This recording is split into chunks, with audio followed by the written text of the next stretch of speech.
Hi everybody, it's Tom Woods, and today we're going to talk about something called the socialist calculation problem.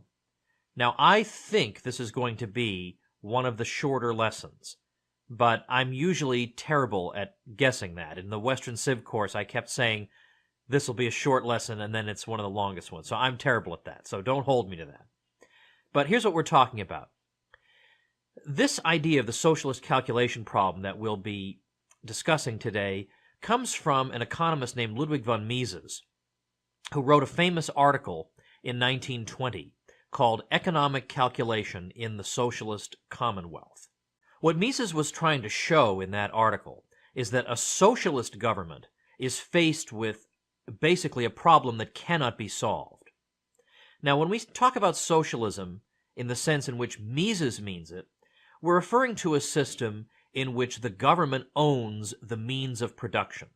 Now, when we use the term means of production, we're talking about the things that are used in the production of consumer goods. So consumer goods are the things that you and I buy at the store. They're things you might buy at Walmart or Toys R Us, etc. Those are consumer goods. What are the types of goods that are used to produce those things? Well, there's a lot of machinery, right? There are factories that are used, all these sorts of things that go into the production of consumer goods, that are necessary for the production of consumer goods, the machinery, the physical plant, etc. All those things are called the means of production. And in a classically socialist economy, the means of production are owned by the government. Now, today we use the word socialism oftentimes very loosely, which is why I don't usually use the word socialism. People will say that some political candidate is a socialist, they'll say Sweden is socialist, but they're not. I don't know of any U.S. political candidate who favors government ownership of the means of production. They favor a lot of stupid ideas, but they don't favor that. Likewise, Sweden does not have government ownership of the means of production. It has a large government budget. It has a lot of government involvement in people's lives. It has a substantial welfare state, but it does not have government ownership of the means of production. So Mises is talking about socialism as it was envisioned by real socialists. And he's arguing that there is a fatal flaw in the system.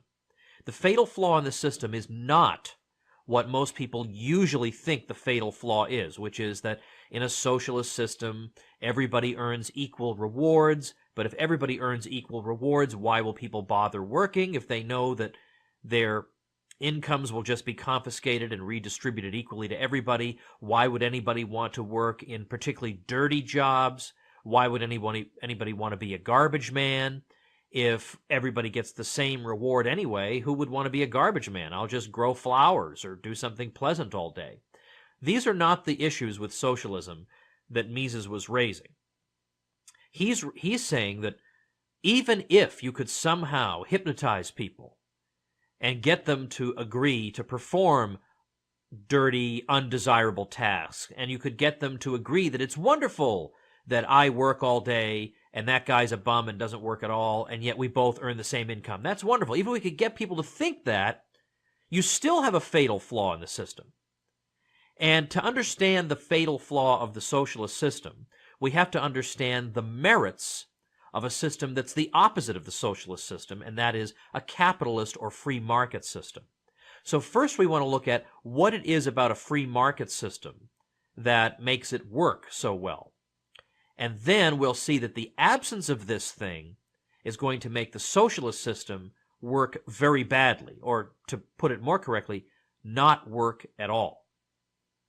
And that is that the market economy has something called profit and loss calculation. So a business firm can find out whether it's doing well or badly by calculating profit and loss, by saying, okay, we spent all this money producing goods, and now we earned all this money by selling goods. And if the sales revenues are greater than the amount of money we put in to production, then we've earned profits. And that's society's way of saying, good job. You have added value to the goods in the world. You have done well. You have been good stewards of our resources. You haven't wasted them or produced things we don't want. You have produced things that we do want and that we highly value. That's the role of profit and loss calculation. So if somebody makes losses, then he either goes out of business or he quickly changes his plans. He produces something different, or he produces the same good with a different production process. He saves money on his production process, whatever. But the profit and loss system is what alerts businessmen to how well they're doing in the eyes of the public. If the public likes what they're doing, then the businessman earns profits. When the businessman earns losses, that's society's way of saying, we're not so sure that you're such a good steward of the resources you've been entrusted with. So let's put some meat on this. We'll give you sort of a thought experiment here. Let's imagine a sample production process, a process that produces some consumer good, call it X.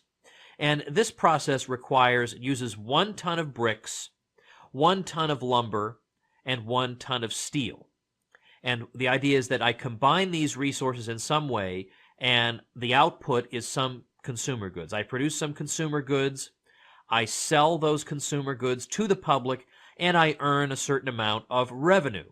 When they buy the stuff, I earn that money. And as an entrepreneur, I then go and compare the revenue I earned by selling the good against how much I spent on the bricks and on the lumber and on the steel, and I see how I'm doing.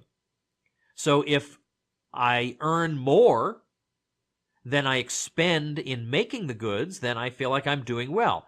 But if I'm earning a very small profit, or if in fact I'm spending more on production than I'm earning through sales, then I'm going to have to adjust my production decisions. Maybe I'll need less of one thing and more of another. Or maybe I need to locate my physical plant on the other side of town. Now, on the other side of town, my transportation costs will be greater. I'll be farther away from where I want to sell my goods. But on the other hand, maybe land is cheaper there. So how do I weigh the savings that I'm going to get from buying cheaper land against the greater expense I'll have with transportation costs? Well, through prices. The price of the transportation cost against the price of the land. And that allows me to calculate whether it's a good decision for me to adjust my production process by moving my whole plant 15 miles away. I can figure this out in my head because I have prices of all these goods. These goods that I use, like bricks, like lumber, like steel, these are capital goods. These are goods that I use to make consumer goods that you and I purchase. Capital goods would be these inputs like bricks, like lumber, like steel. They would also be the physical plant. They would be the trucks I use to transport the goods. Again, these are all the means of production. These are the goods that are necessary to produce the consumer goods.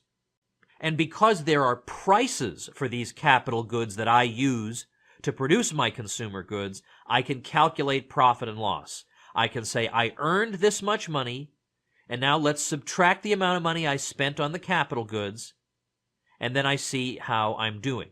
So there are numbers attached to these things, and it helps me to calculate, it helps me to plan what kind of production process I should have. Should I use this production process to produce my good?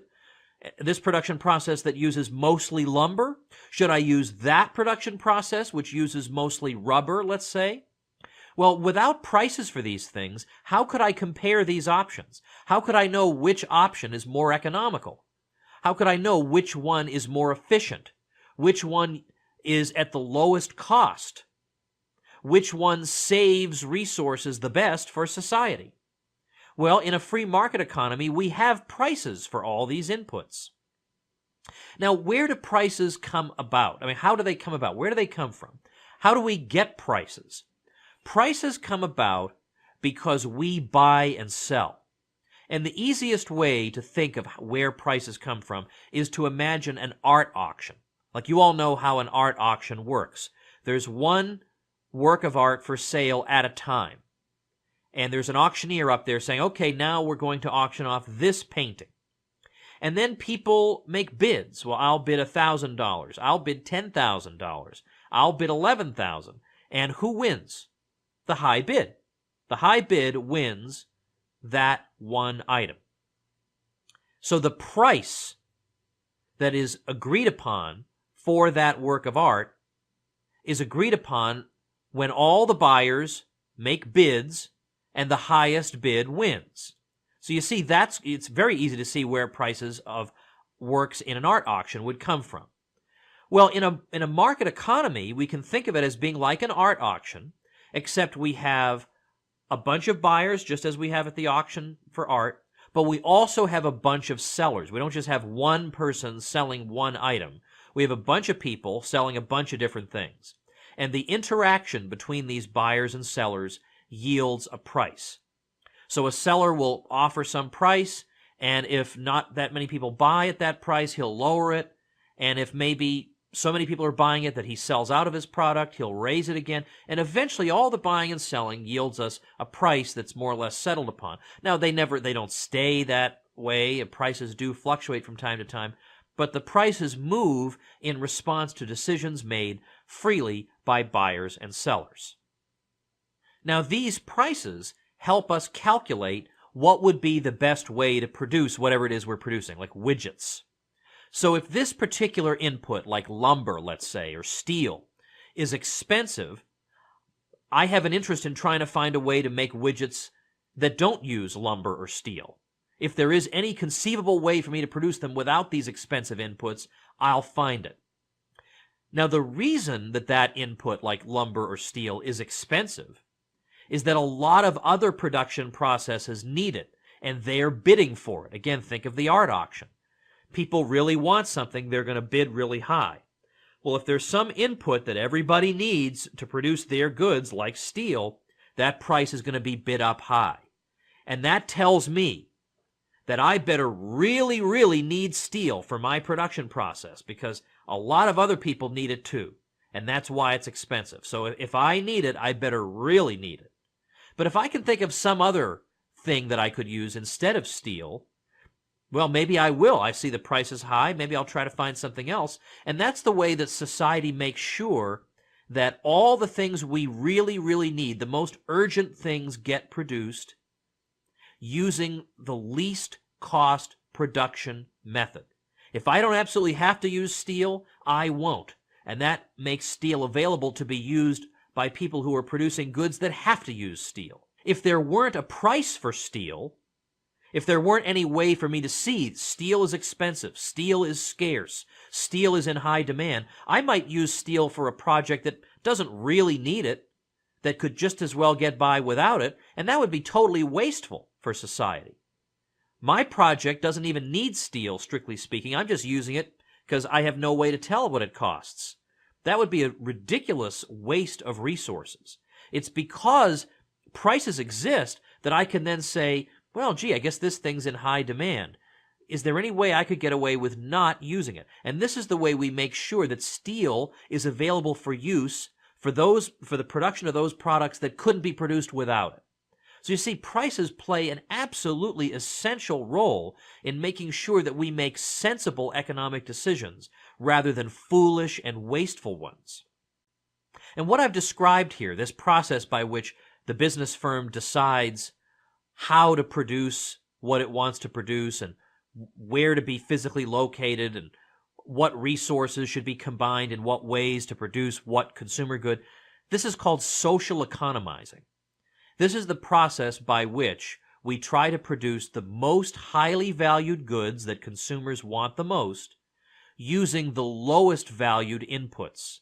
So we try to produce as cheaply as we can, expending as few resources as we can, conserving as many resources as we can, not wasting the most expensive inputs, but making sure we use only the inputs we absolutely need so that other inputs are available for production processes that need them more urgently than we do.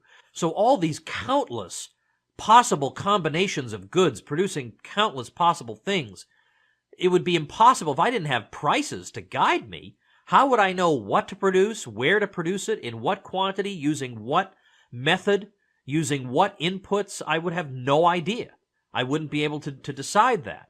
But thanks to prices on the market economy, we make sure that we use the production process that we have to use and nothing more.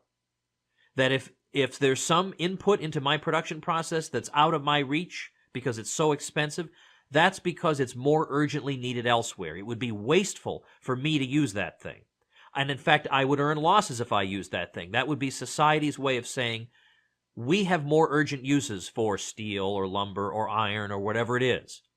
And so this way we make sure that our production is as efficient as possible, that we have the least waste possible, and that we're in any given situation always producing the things consumers value the most, but doing it in the most efficient, least cost way possible, so that we conserve our resources for use in other production processes as well.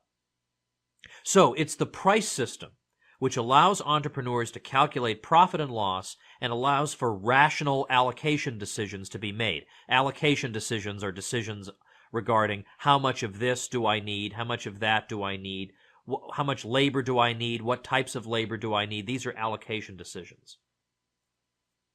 And so if entrepreneurs are making losses, they can figure out where the losses are coming from. Maybe it's not my whole business that's making losses. Maybe it's part of my business is a result of the losses. So if I have a bakery, maybe my losses are coming from bread. I'm baking a lot of bread and nobody's buying it, so it's all going to waste and I'm wasting my money.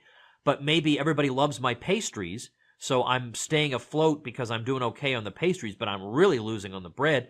Well, maybe I'll scale back on the bread production and I'll expand the pastry production. I'd have no way of knowing that if I couldn't compare my revenues from different goods that I'm producing against the cost of the things, of the inputs, of the things that I use to make those consumer goods with.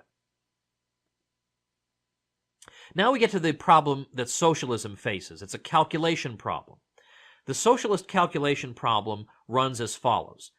And I guess you can probably see I was hinting at it, because in the market economy we have prices of the means of production. We have prices of all the inputs that go into producing things. And so I can calculate using arithmetic profit and loss.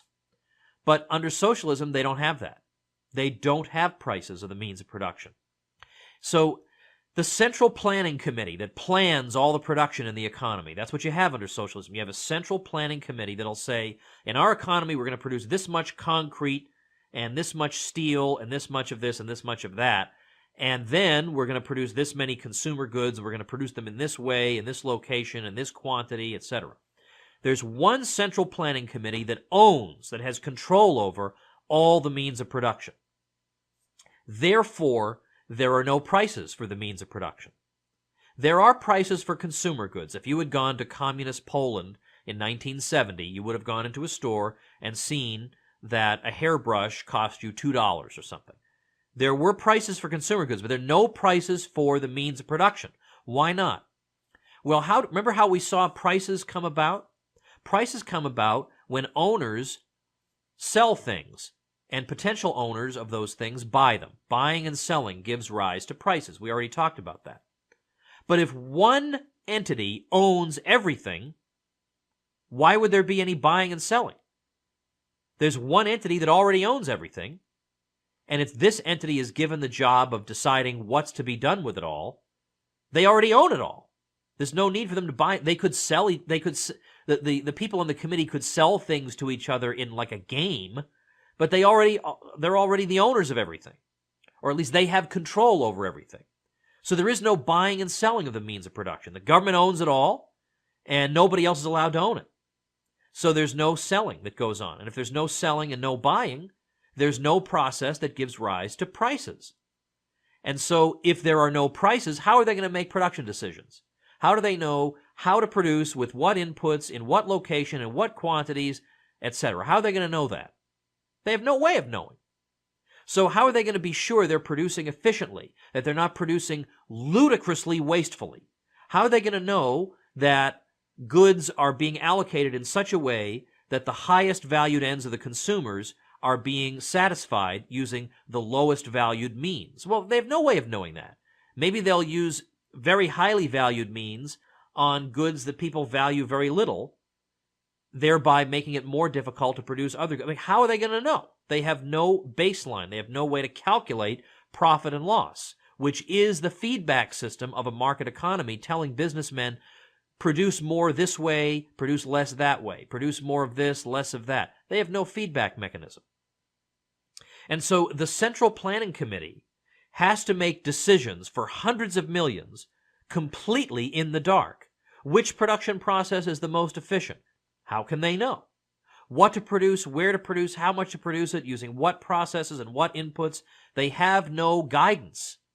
They can't compare sales revenues against costs because they don't know what their costs are, because they have no prices to compare them to. And so without prices, we are unable to make economizing decisions.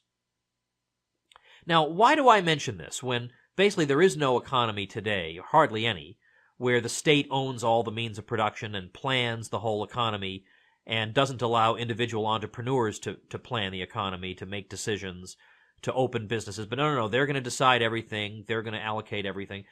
We don't have governments like that really anymore worth speaking of. But yet the socialist calculation problem is still partly relevant to us in a modern non-socialist economy, because any government spending encounters a kind of calculation problem.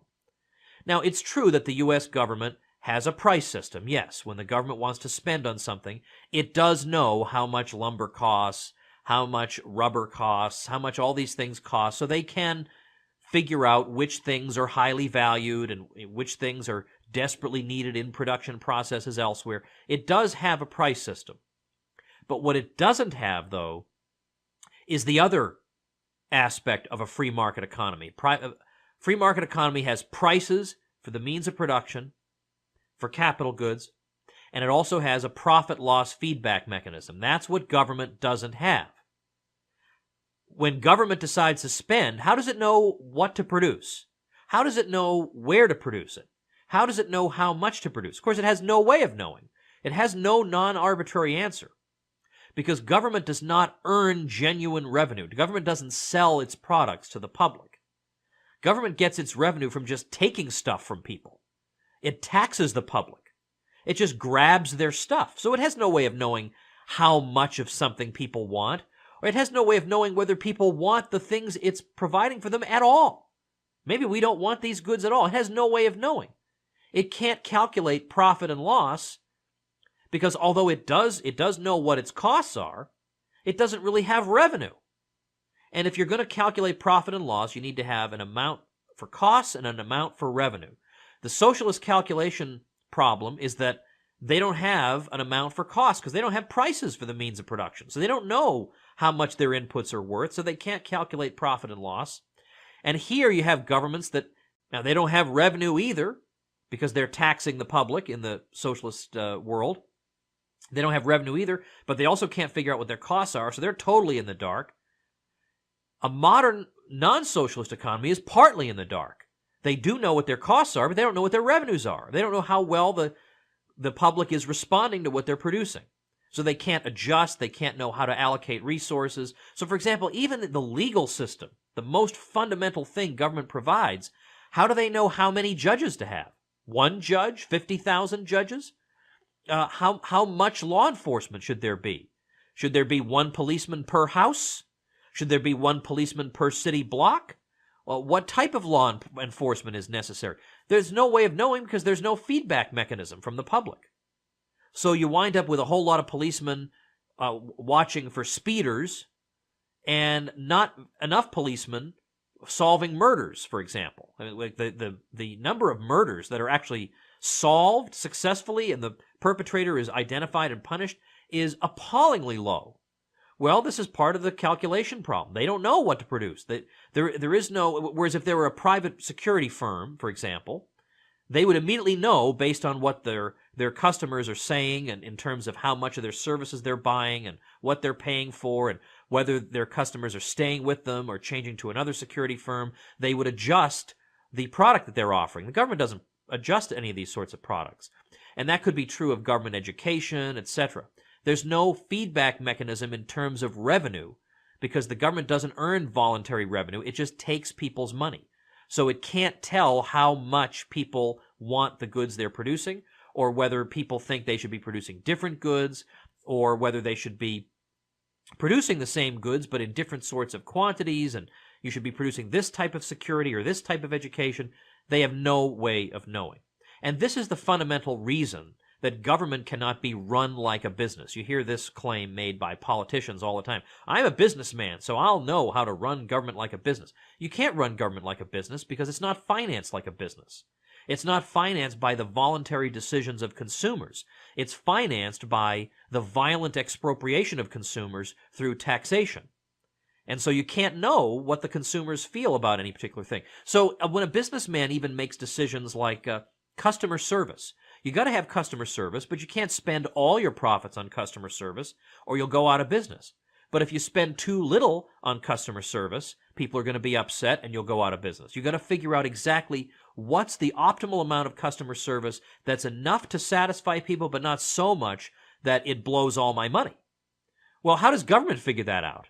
It has no revenues that it doesn't take involuntarily from people. So how does it know? Well, it doesn't. So instead, it just underprovides these things. So you get long lines at the post office, long lines at the Department of Motor Vehicles, because it can't calculate. It can't figure out what the optimal amount is. That's why government can't possibly be run like a business.